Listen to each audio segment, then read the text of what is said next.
नमस्कार, स्वागत है आप सभी का डेसिमल में। आज की वीडियो में हम लोग डिस्कस करेंगे हिंदी वर्णमाला प्रैक्टिस सेट 1। ठीक है, इसे सॉल्व करेंगे।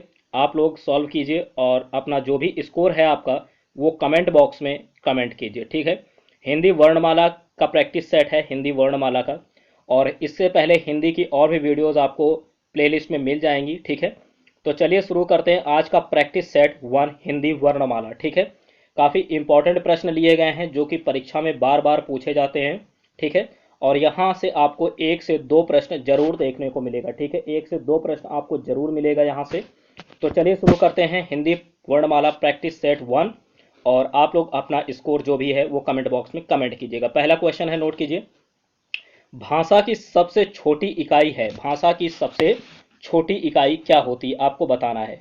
तो देखिए यहाँ पर भाषा की सबसे छोटी इकाई पूछी गई है। जो इंपॉर्टेंट वर्ड है, ठीक है, जो महत्वपूर्ण शब्द हैं प्रश्न में वो हाईलाइट है। ठीक है, तो ऑप्शन है शब्द, वर्ण, व्यंजन और स्वर।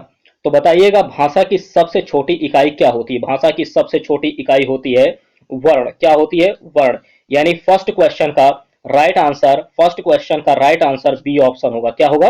B option. भाषा की सबसे छोटी इकाई वर्ण कहलाती है। याद कर लीजिए, ये प्रश्न कई बार पूछा गया है, कई बार एग्जाम में परीक्षा में ये प्रश्न पूछा गया है।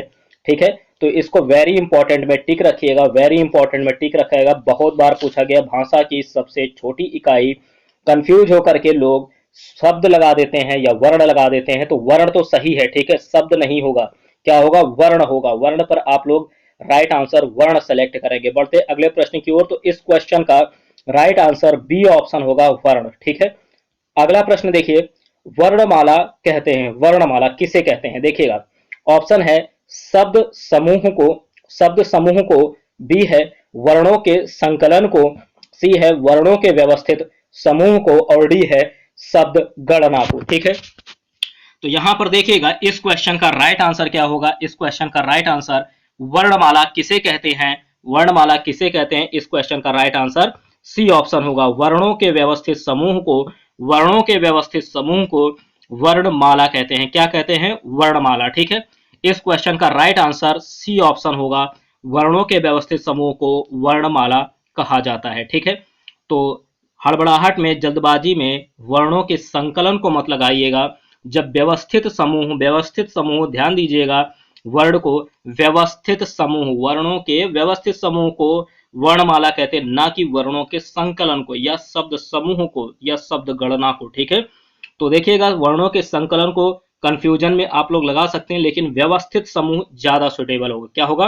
व्यवस्थित समूह ज्यादा सुटेबल होगा। वर्णों के व्यवस्थित समूह को वर्णमाला कहते हैं। अगला प्रश्न देखेंगे, कई बार यह प्रश्न पूछा गया है एग्जाम में। ठीक है, अगला प्रश्न है कंठ ध्वनियां कौन सी हैं? कंठ ध्वनियां देखिएगा, कंठ ध्वनियां कौन सी हैं? ऑप्शन है या, र, बी है च, ज, सी है ट, या, ठीक, और डी है क, ख। तो देखिएगा इसका ऑप्शन जो है क और ख होगा। क्या होगा? क, ख। ठीक है, राइट आंसर क्या होगा? कंठ ध्वनियां। कंठ ध्वनियां जो होती हैं, कंठ ध्वनियां क, ख होगा। क्या होगा? क, ख। ठीक, तो कंठ ध्वनियां क, ख होंगी। डी ऑप्शन राइट आंसर होगा, डी ऑप्शन राइट आंसर होगा। ठीक है, अगला प्रश्न देखेंगे, निम्न में से नासिक व्यंजन कौन सा है? नासिक, नासिक, नासिक। तो देखिएगा नासिक व्यंजन, यहां से हम लोग देखेंगे नासिक व्यंजन, नासिक व्यंजन कौन सा? इया। ठीक है, राइट आंसर आपका बी ऑप्शन होगा, बी ऑप्शन राइट आंसर होगा। नासिक व्यंजन आपका बी ऑप्शन। ठीक है, अगला प्रश्न देखते हैं। अगला है ए ऐ वर्ण क्या कहलाते? ए ऐ वर्ण क्या कहलाते? ए ऐ वर्ण क्या कहलाते हैं? ऑप्शन देखिएगा, ए ऐ के लिए ऑप्शन है कंठ तालव्य, बी है मूर्धन्य, सी है ओष्ठ, और डी है नासिक। क्या है? नासिक। तो देखिएगा फर्स्ट क्वेश्चन का राइट आंसर होगा ए ऑप्शन। क्या होगा? ए ऑप्शन कंठ तालव्य। ए ऐ क्या होते हैं? कंठ तालव्य होते हैं। कंठ तालव्य 5 का राइट आंसर ए ऑप्शन होगा। ए ऑप्शन राइट आंसर होगा 5 का। ठीक है, बढ़ते हैं अगले प्रश्न की ओर। अगला देखिएगा, छठा नंबर प्रश्न। कई बार ये प्रश्न पूछे गए हैं, सारे प्रश्न इंपॉर्टेंट हैं। अगला प्रश्न है, निम्न में से आयोगवाह वर्ण कौन से हैं?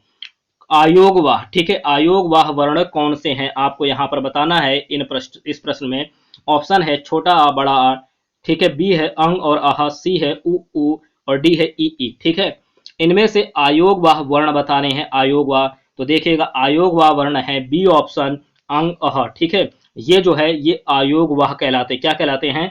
आयोगवाह कहलाते हैं, ठीक है। 6 क्वेश्चन का राइट आंसर बी ऑप्शन होगा। 6 क्वेश्चन का राइट आंसर बी होगा, अंग अह आयोगवाह कहलाते। कई बार ये प्रश्न पूछा गया है, VIMP क्वेश्चन है, ठीक है। आप इसको स्टार लगा लीजिए, ये प्रश्न पूछा जा सकता है एग्जाम में। आयोगवाह अंग और अहा होते हैं, ठीक है। हिंदी की प्लेलिस्ट में आपको और भी वीडियोस मिल जाएंगे इंपॉर्टेंट जो कि एग्जाम में वहां से प्रश्न वीडियो से जरूर मिलेंगे आपको, ठीक है। तो पूरी प्लेलिस्ट आप लोग देख डालिए, ठीक है, वॉच कीजिए पूरी प्लेलिस्ट। अगला क्वेश्चन देखते हैं 7th नंबर। निम्न शब्दों में से किस शब्द में द्वित्व व्यंजन है? द्वित्व, ठीक है। तो देखिएगा द्वित्व व्यंजन किस में है?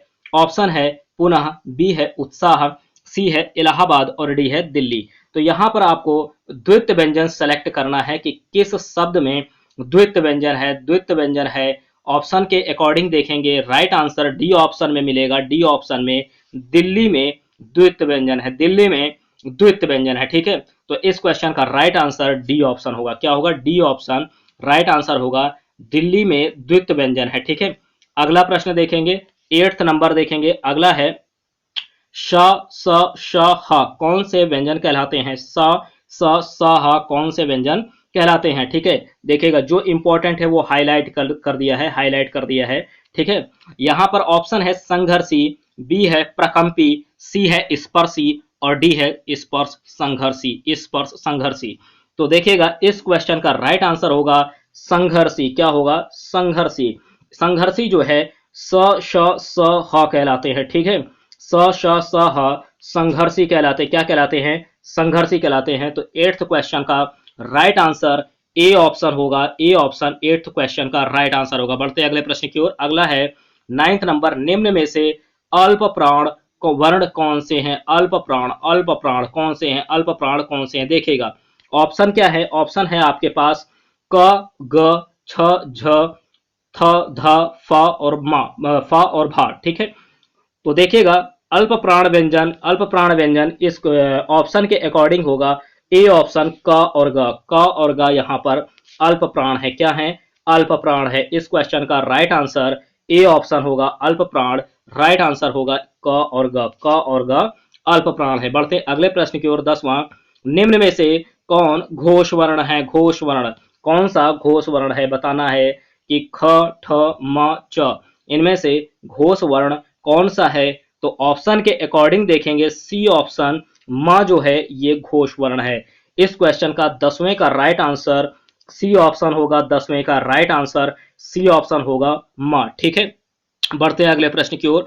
तो ये तो घोष वर्ण हो गया। अगला है निम्न हिंदी में मूलतः वर्णों की संख्या कितनी है? देखिए ये प्रश्न बहुत बार आया है, बहुत बार ये प्रश्न रिपीट होता है, ठीक है, बहुत बार रिपीट होता है ये प्रश्न। इसको तो स्टार लगा लीजिए और VIMP फैक्ट में, VIMP क्वेश्चन में इसको नोट रखिएगा, ठीक है। ये प्रश्न रिपीट हो सकता है कि मूलतः वर्णों की संख्या कितनी होती है? मूलतः वर्णों की संख्या कितनी होती है? ऑप्शन है 52, ए ऑप्शन है 52, बी है 50, सी है 51 और डी है 53। तो राइट आंसर क्या होगा? राइट आंसर होगा 52, ठीक है। राइट आंसर क्या होगा? 52। 52 मूलतः वर्णों की संख्या होती है 52। कितनी होती है? 52 होती है। तो 11वें का राइट आंसर ए ऑप्शन होगा। क्या होगा? A option. बढ़ते अगले प्रश्न की ओर। अगला है 12वां नंबर। छह ध्वनियां किसके अंतर्गत आती हैं? ठीक है, छह से क्षत्रिय। छह से क्षत्रिय देखिएगा, छह से क्षत्रिय ये जो है किसके अंतर्गत आती हैं? ये ध्वनियां किसके अंतर्गत आती हैं? तो ऑप्शन है मूल स्वर, बी है घोष वर्ण। घोष यहाँ पर वर्ष लिख गया है, ये वर्ण होगा। क्या होगा? वर्ण होगा। इसको वर्ण कर लीजिएगा, वर्ण, ठीक, ठीक, वर्ण। तो घोष वर्ण और सी है तालव्य, डी है संयुक्त वर्ण, ठीक है। तो छह ध्वनियां जो हैं छह से क्षत्रिय ये किसके अंतर्गत आते हैं? तो डी ऑप्शन होगा संयुक्त वर्ण। क्या होगा? संयुक्त वर्ण, ठीक है, संयुक्त वर्ण। तो छह ध्वनियां संयुक्त वर्ण के अंतर्गत आती हैं। 12वें का राइट आंसर डी ऑप्शन होगा। डी ऑप्शन, ठीक है, संयुक्त वर्ण। अगला प्रश्न देखते हैं। अगला है हिंदी शब्दकोश में, हिंदी शब्दकोश में छ छ यानी छ से क्षत्रिय का क्रम किस वर्ण के बाद आता है? देखिएगा किस वर्ण के बाद आता है, ठीक है। तो ऑप्शन है क, बी है छ से छत, डी है, सी है त्र और ज्ञ। ठीक है, राइट आंसर नोट कीजिए, ए ऑप्शन होगा क के बाद। ठीक है, छ का क्रम क के बाद आता है। ठीक, तो ए ऑप्शन 13वें का राइट आंसर होगा। बढ़ते अगले प्रश्न की ओर। अगला है 14 नंबर, ज्ञ वर्ण किन वर्णों के संयोग से बनता है? किन वर्णों के संयोग से बनता है? तो यहां पर जो ऑप्शन है उनके अकॉर्डिंग देखेंगे, ज हलंत प्लस य। ठीक है, ये बी ऑप्शन राइट आंसर होगा। बी ऑप्शन राइट आंसर होगा। देखिएगा इसमें आपको जा में फिर से देखिएगा, जा में हलंत होगा। क्या होगा? हलंत होगा। ठीक है, हलंत प्लस य। ठीक, तो अगला यानी इसका राइट आंसर बी ऑप्शन होगा। बी ऑप्शन होगा। अगला प्रश्न देखते हैं 15 नंबर। 15 नंबर है, अघोष वर्ण कौन सा है? अघोष। ठीक है, ऑप्शन है स, बी है अ, सी है ज और डी है हा। तो राइट आंसर नोट कीजिए, इसका होगा स, यानी ए ऑप्शन। ठीक है, अघोष वर्ण स है। इसमें से जो ऑप्शन आपको यहां पर दिए गए हैं उनके अनुसार ए ऑप्शन सही आंसर होगा। ठीक है, तो ये थे आज के हिंदी वर्णमाला का प्रैक्टिस सेट 1। ठीक है, ये प्रैक्टिस सेट 1 था हिंदी का। आप कमेंट बॉक्स में अपना स्कोर कमेंट कीजिए कि आपके 15 क्वेश्चन में कितने आपके सही हुए हैं, कितने सही हुए हैं। ठीक है, तो हिंदी ये प्रैक्टिस सेट आप लोग सॉल्व कीजिए। और ये प्रश्न कई बार एग्जाम में पूछे गए हैं, इंपॉर्टेंट प्रश्न लिए गए हैं जो कि बार बार रिपीट होते हैं, बार बार रिपीट होते हैं प्रश्न। ठीक है, और यहाँ से प्रश्न आते हैं तो काफी कंफ्यूजन होता है, तो इन प्रश्नों को आप लोग अपने नोट्स में नोट कर लीजिए। ठीक है, और बाकी भी वीडियोस आप लोग प्लेलिस्ट में जाकर के वॉच कीजिए। ठीक है, अगर वीडियो पसंद आती है तो लाइक कीजिए, शेयर कीजिए और साथ ही साथ चैनल को सब्सक्राइब कर लीजिए इसी तरह के वीडियोस के लिए। मिलते हैं अगले वीडियो में, तब तक के लिए धन्यवाद।